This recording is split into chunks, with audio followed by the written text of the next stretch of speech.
नमस्कार मित्रों, आज हम जानेंगे ऋषि ने अप्सरा को छोड़कर हिरण को क्यों किया गर्भवती। हिरण के गर्भ से आखिर कैसे जन्म हुआ ऋषि श्रृंग का। श्रृंगी ऋषि कौन था, माता शांता कौन थी, अप्सरा कौन थी। ये सब जानकारी आपको मिलेगी। वीडियो के लास्ट तक बने रहे। और इस चैनल पर आप नए हैं तो हमारे ट्राई रियल स्टोरी चैनल को सब्सक्राइब कर ले और बेल आइकन को प्रेस कर ले ताकि ऐसी ऐसी जानकारी आपको मिलती रहे। मित्रों, कुछ लोगों का मानना है कि ऋषि के वीर्य ने अप्सरा को जला दिया था, इसलिए उन्होंने हिरण को गर्भवती करने का फैसला किया। कुछ अन्य लोगों का मानना है कि ऋषि को अप्सरा से प्यार नहीं था, इसलिए उन्होंने हिरण को गर्भवती करने का फैसला किया। फिर भी अन्य लोगों का मानना है कि यह बस एक पौराणिक कहानी है और वास्तविकता का कोई आधार नहीं है। कुछ लोगों का मानना है कि ऋषि को अप्सरा से प्यार नहीं था, वह एक तपस्वी था और सांसारिक मामलों में रुचि नहीं रखता था। अप्सरा को ऋषि से प्यार हो गया था, लेकिन ऋषि ने उसके प्यार को ठुकरा दिया। अप्सरा ने ऋषि को मनाने की कोशिश की, लेकिन ऋषि नहीं माना। आखिरकार अप्सरा ने ऋषि को छोड़ दिया। ऋषि ने अपने वीर्य से हिरण को गर्भवती करने का फैसला किया ताकि अप्सरा को सबक सिखाया जा सके। यह हिरण भी कोई साधारण नहीं थी। कहानी में आगे बताया गया है कि यह हिरणी एक देवकन्या थी। किसी कारण से ब्रह्मा जी ने इसे श्राप दिया था कि तू हिरण जाति में जन्म लेकर एक मुनि पुत्र को जन्म देगी, तब श्राप से मुक्त हो जाएगी। इसी श्राप के कारण महामुनि ऋषि ऋष्यशृंग उस मृगी के पुत्र हुए।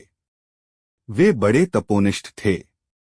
उनके सिर पर एक सींग था, इसीलिए उनका नाम ऋष्यशृंग प्रसिद्ध हुआ। वाल्मीकि रामायण के अनुसार राजा दशरथ ने पुत्र प्राप्ति के लिए पुत्रेष्ठी यज्ञ करवाया था। इस यज्ञ को मुख्य रूप से ऋषि ऋष्यशृंग ने संपन्न किया था। इस यज्ञ के फलस्वरूप ही भगवान श्री राम, लक्ष्मण, भरत व शत्रुघ्न का जन्म हुआ था। रामायण के अनुसार राजा दशरथ ने पुत्र प्राप्ति के लिए पुत्रेष्ठी यज्ञ करवाया था। इस यज्ञ को मुख्य रूप से ऋषि ऋष्यशृंग ने संपन्न किया था। ऋषि ऋष्यशृंग के पिता का नाम महर्षि विभांडक था। इस कहानी का उद्देश्य यह बताना हो सकता है कि ऋषियों को सांसारिक मामलों से दूर रहना चाहिए। उन दिनों देवता व अप्सराएं पृथ्वी लोक में आते जाते रहते थे। बस्ती मंडल में हिमालय का जंगल दूर दूर तक फैला हुआ करता था, जहां ऋषियों व मुनियों के आश्रम हुआ करते थे। आबादी बहुत ही कम थी। आश्रमों के आसपास सभी हिंसक पशु पक्षी हिंसक वृत्ति और वैरभाव भूलकर एक साथ रहते थे। परम पिता ब्रह्मा के मानस पुत्र महर्षि कश्यप थे। उनके पुत्र महर्षि विभांडक थे। वे उच्च कोटि के सिद्ध संत थे। पूरे आर्यावर्त में उनको बड़े श्रद्धा व सम्मान की दृष्टि से देखा जाता था। उनके तप से देवतागण भयभीत हो गए थे। इंद्र को अपना सिंहासन डगमगाता हुआ दिखाई दिया था।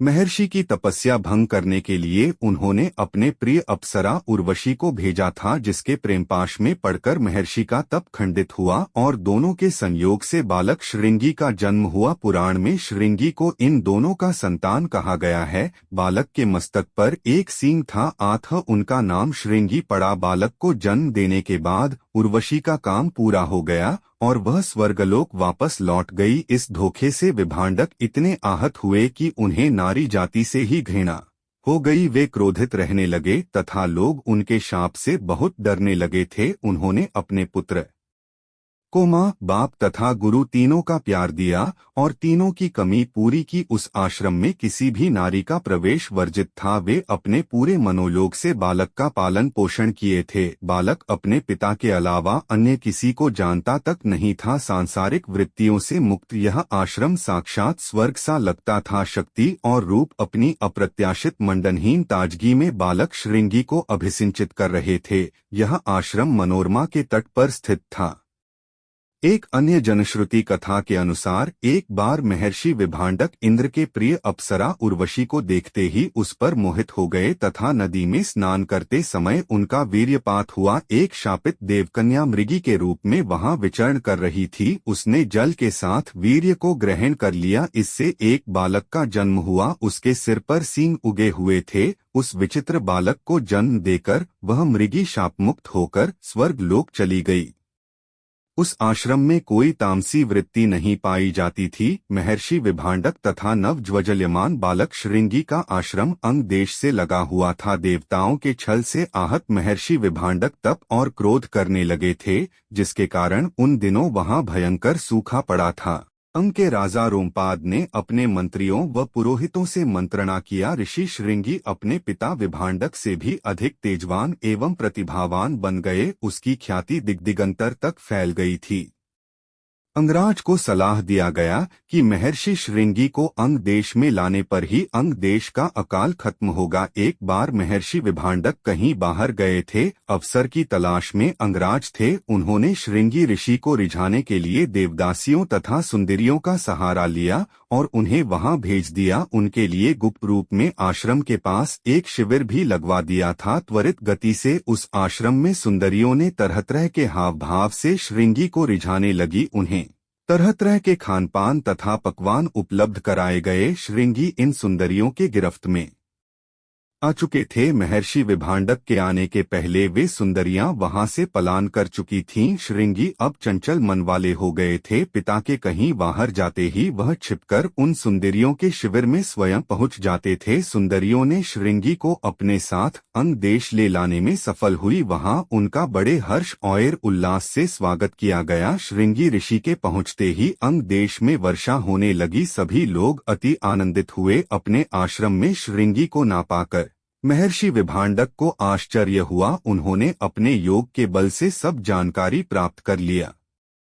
अपने पुत्र को वापस लाने तथा अंग देश के राजा को दंड देने के लिए महर्षि विभांडक अपने आश्रम से अंग देश के लिए निकल पड़े। अंग देश के राजा रोमपाद तथा दशरथ दोनों मित्र थे। महर्षि विभांडक के शाप से बचने के लिए रोमपाद ने राजा दशरथ की कन्या शांता को अपनी पोष्या पुत्री का दर्जा प्रदान करते हुए जल्दी से श्रृंगी ऋषि से उसकी शादी कर दिए। महर्षि विभांडक को देखकर एक योजना के तहत अंग देश के वासियों ने जोर जोर से शोर मचाना शुरू किया कि इस देश के राजा महर्षि श्रृंगी है। पुत्र को पुत्रवधू के साथ देखने पर महर्षि विभांडक का क्रोध दूर हो गया और उन्होंने अपना विचार बदलते हुए वर वधू के साथ राजा रोमपाद को भी आशीर्वाद दिया। पुत्र व पुत्रवधू को साथ लेकर महर्षि विभांडक अपने आश्रम लौट आए और शांति पूर्वक रहने लगे। अयोध्या के राजा दशरथ के कोई संतान नहीं हो रही थी। उन्होंने अपनी चिंता महर्षि वशिष्ठ से कह सुनाई। महर्षि वशिष्ठ ने श्रृंगी ऋषि के द्वारा अश्वमेध तथा पुत्रेष्ठी कामना यज्ञ करवाने का सुझाव दिया। दशरथ नंगे पैर उस आश्रम में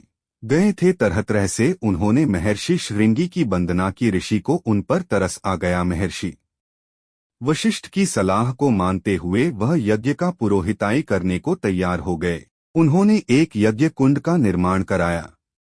महाभारत के वन पर्व में यह आश्रम चंपा नदी के किनारे बताया है। उत्तर प्रदेश के पूर्वोत्तर क्षेत्र के पर्यटन विभाग के वेबसाइट पर इस आश्रम को फैजाबाद जिले में होना बताया है, परंतु अयोध्या से इस स्थान की निकटता तथा परंपरागत रूप से 84 कोस की परिक्रमा मार्ग इसे सम्मिलित होने कारण इसकी सत्यता स्वमेव प्रमाणित हो जाती है। ऋषि श्रृंगी के यज्ञ के परिणाम स्वरूप राजा दशरथ को राम, लक्ष्मण, भरत तथा शत्रुघ्न नामक 4 संतानें हुई थी। जिस स्थान पर उन्होंने यह यज्ञ करवाए थे वहां एक प्राचीन मंदिर बना हुआ है।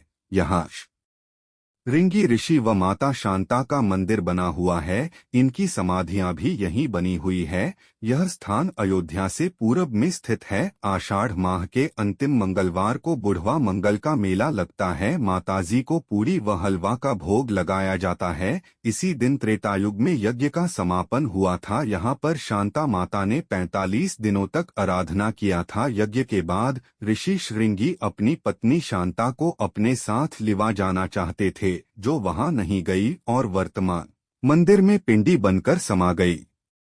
अगर अच्छा लगा होगा तो वीडियो को लाइक और शेयर करें।